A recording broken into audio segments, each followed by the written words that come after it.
नमस्कार, राधे कृष्ण। मेरे YouTube channel सांसारिक से आध्यात्मिक यात्रा में आप सभी का बहुत बहुत स्वागत है। आज मैं अपने भजन और वीडियो में द्रौपदी की उसके जीवन के उस अंश को प्रस्तुत करने जा रही हूँ जब उसके सम्मान को हानि पहुँचाने का प्रयास किया गया था और श्री कृष्ण सुदर्शन चक्रधारी भगवान ने आकर उसको लाखों चीर बढ़ाकर उसके सम्मान की रक्षा की थी। तो इसके पीछे बहुत सारी कहानियां हैं। एक तो ये कथा आती है कि जो द्रौपदी हैं उनके जो 5 पति किस प्रकार हुए, मैं बहुत संक्षिप्त में ही बताऊंगी कि सतयुग में जब द्रौपदी कहते हैं कि एक बार एक गाय जा रही थी और उसके पीछे 5 बैल चल रहे थे, तो द्रौपदी उनको देखकर हंस पड़ी। तो गाय ने उसे श्राप दे दिया था कि जाओ, मुझे देखकर मत हंसो, द्वापर में तुम्हारे भी इसी प्रकार 5 पति होंगे। तो एक तो ये कहानी थी, लेकिन द्वापर में उसके 5 पति अवश्य ही हुए, लेकिन वो कोई साधारण स्त्री या साधारण कन्या नहीं थी। राजा द्रुपद ने उसे अग्निकुंड से पैदा किया था। वो अग्नि थी, वो ज्वाला थी और ज्वाला बनकर ही उसने सारे कौरव वंश को नष्ट भ्रष्ट कर दिया।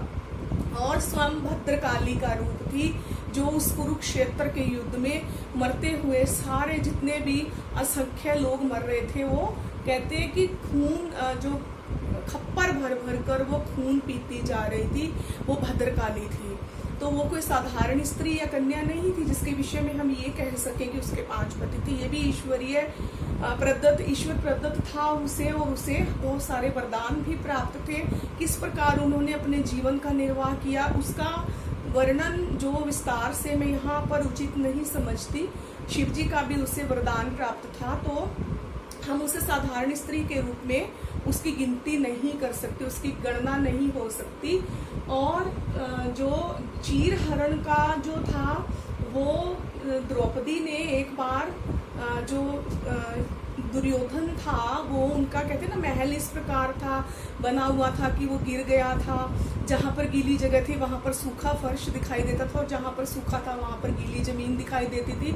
और दुर्योधन फिसल कर गिर गया, और द्रौपदी के कुछ कहीं कथाओं में ये आता है कि उसकी सखी ने ये बात बोली थी, दासी ने, कि अंधे पिता का अंधा पुत्र। मुझे नहीं लगता कि जो इतनी ज्ञानवान दिव्य कन्या थी, जिसके पास नीति का इतना उचित ज्ञान था, जो ज्ञान से भरी हुई एक विदुषी थी, क्यों किसी के लिए इतने अपशब्द बोलती। मैं ये नहीं मानती कि द्रौपदी कभी इतनी बड़ी जो थी त्रुटि कर सकती थी, जिसका परिणाम सारे कौरव वंश को और स्वयं द्रौपदी को और पांडवों को भी भुगतना पड़ा था।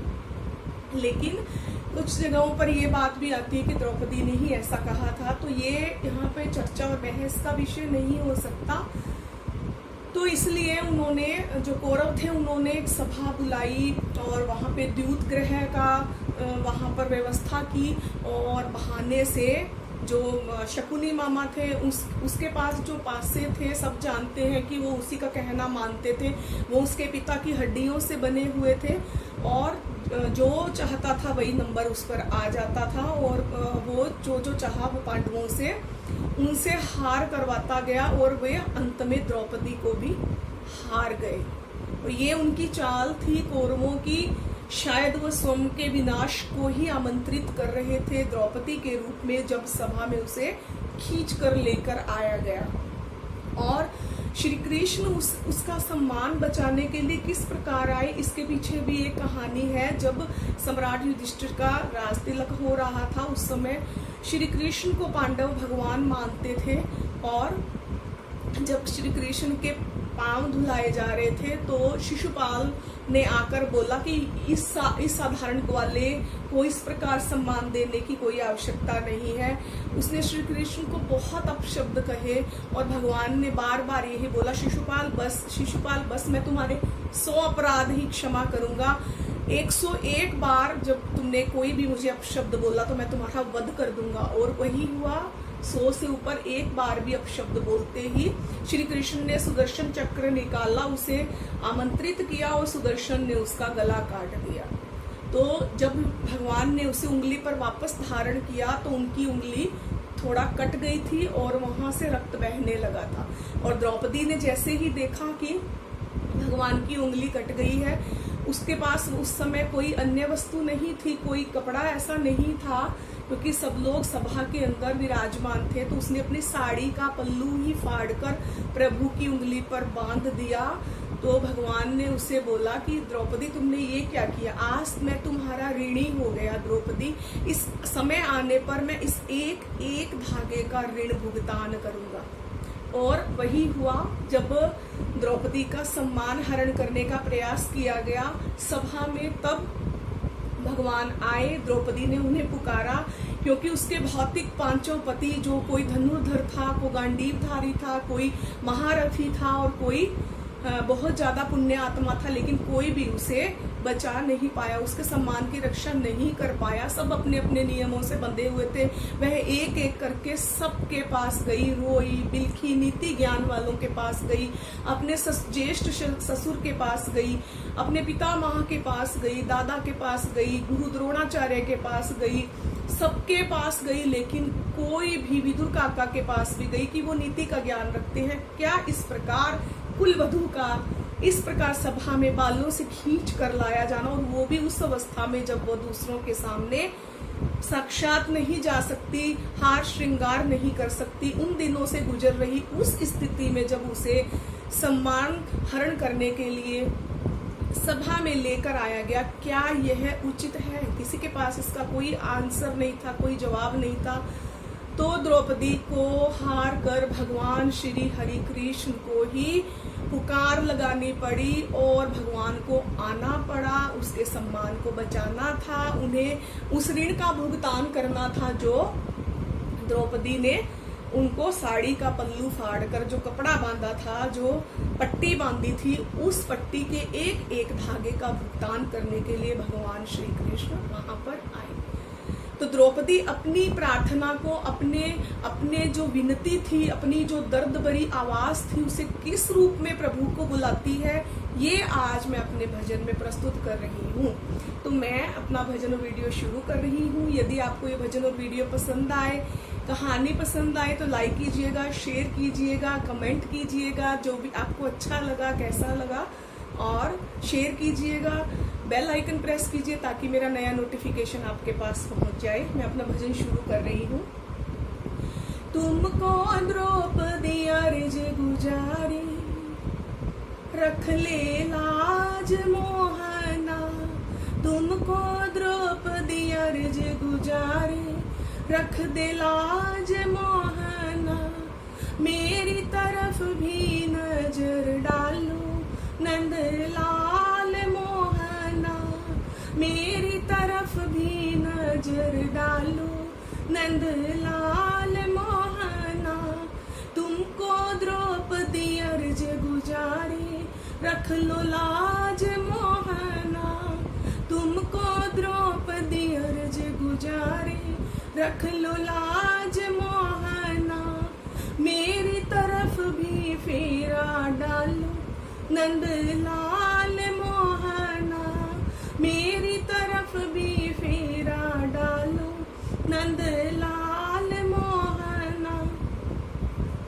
तुमको द्रौपदी अर्ज गुजारी, रख लो लाज मोहना, अच्छे कुल की मैं जन्मी जाई, अच्छे घर में ब्याही आई, अच्छे कुल की मैं जन्मी जाई, अच्छे कुल में मैं ब्याही आई, विधना ये क्या बात रचाई, मेरे साथ मोहना, विधना ये क्या बात रचाई, मेरे साथ मोहना, तुमको द्रौपदी अर्ज गुजारी, रख ले लाज मोहना, तुमको द्रौपदी अर्ज गुजारी, रख ले लाज मोहना, मेरी तरफ भी फेरा डालो नंद लाल मोहना,